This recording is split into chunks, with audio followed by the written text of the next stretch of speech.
नमस्कार। जनशोध न्यूज़ में आपका स्वागत है। मैं प्रदीप तिवारी। राजनीति जो न करा ले सो कम है। अब इंडिया में ये तेरे पत्रकार और ये मेरे पत्रकार की कैटेगरी होगी। शुरुआत की है कांग्रेस ने, इंडिया गठबंधन ने। उन्होंने 14 ऐसे पत्रकारों की लिस्ट जारी की है और आरोप लगाया है कि ये बीजेपी के सारे में काम करते हैं और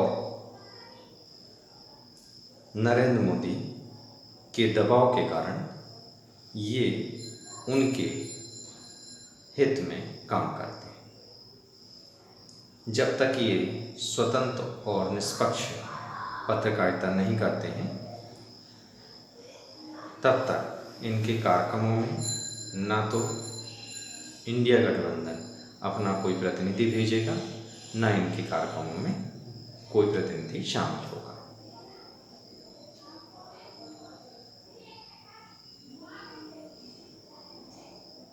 जो इंडिया मीडिया कमेटी ने 14 नामों को तय किया और फिर मीडिया प्रभारी जो सुप्रिया श्रीनेत ने इसे शेयर किया, उन्होंने निष्पक्षता की कोई स्पष्ट परिभाषा नहीं दी। उन्होंने ये नहीं बताया कि उस निष्पक्षता की कसौटी क्या होगी।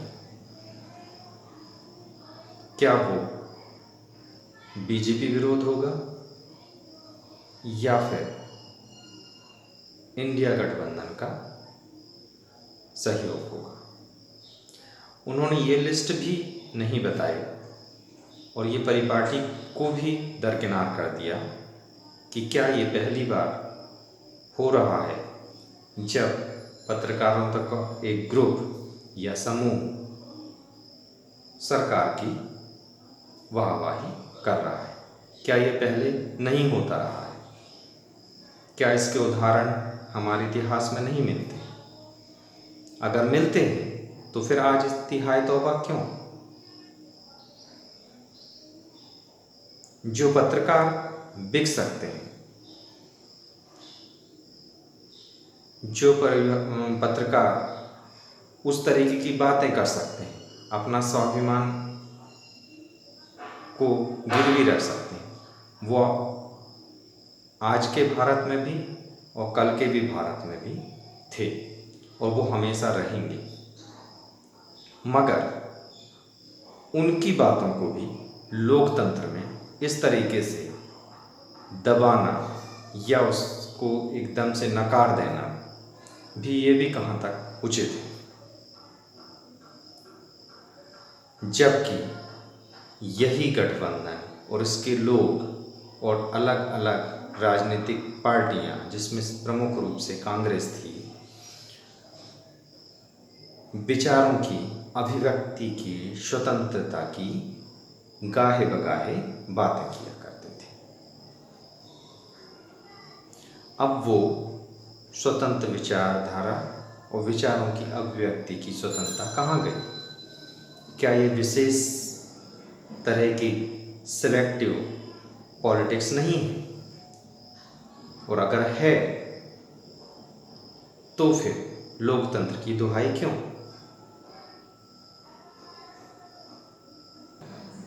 मुझे याद आता है जो आज स्वतंत्र पत्रकार हैं और किसी समय में एनडीटीवी के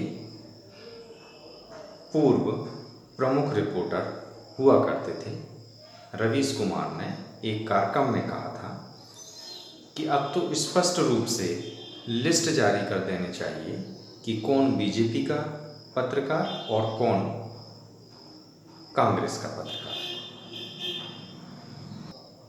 लगता है विपक्ष इंडिया गठबंधन को ये उनकी बात बहुत अच्छी लग गई और उन्होंने उसे स्वीकार कर लिया।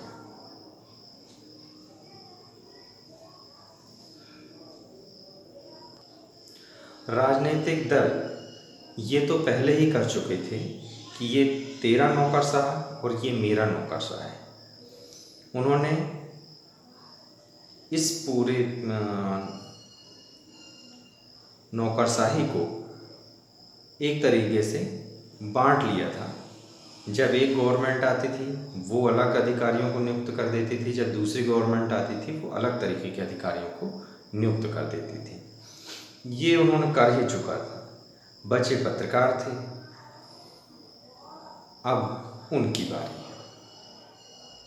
अब राजनीतिक दल ये बताएंगे कि किस पत्रकार को क्या प्रश्न पूछना है, किस मुद्दे पे प्रश्न पूछना है, किन योजनाओं की बात करनी है, किसकी नहीं करनी है, क्या बताना है, क्या नहीं बताना है। तभी तो हम खूबसूरत लोकतंत्र बना पाएंगे। नहीं, अगर ऐसा नहीं है तो फिर ये तस्वीर बदलनी चाहिए। हर हिस्से में राजनीति को पहुंचाने से राजनीतिक दल को तौबा करनी चाहिए। बहुत हो चुका। अब कम से कम 2 ही क्षेत्र हैं जिनसे जनता को कुछ आशा बची है। पहला न्यायपालिका, दूसरा स्वतंत्र पत्रकारिता। कृपया कर इसे बख्श दें। आप देखते रहिए जनशोध।